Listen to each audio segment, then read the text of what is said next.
शेतकरी, त्याची बायको आणि तान्ह्या मुलासह राहत होते.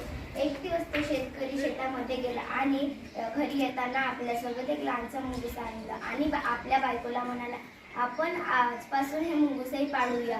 मग दुसऱ्या दिवशी त्याची बायको बाजारामध्ये भाजीपाला आणायला गेली आणि लवकरच भाजीपाला घेऊन घरी आली. बाजारामध्ये गेली बाई आणि घरच्या अंगणात बघते तर काय, मुंगुसाच्या तोंडाला रक्त लागलं होतं. त्याबरोबर ती किंचाळली आणि सर्व शक्तीनिशी त्या मुंगुसाला मारून टाकली. घरामध्ये जाऊन बघते तर काय, पाळण्यामध्ये मुलगा शांतपणे झोपला होता आणि त्याच्या पाळण्याच्या खाली एक जमिनीवर साप रक्तात पडून होतं. मग तिला समजलं, मुंगूस सापाला मारून माझ्या बाळाला वाचवलं. मग ती त्याला म्हणाली, पण त्या बिचाऱ्याला काही ऐकू गेलं नाही, कारण बिचारा तो मरून गेलं होतं. तात्पर्य, अविचाराने कोणताही निर्णय घेऊ नये.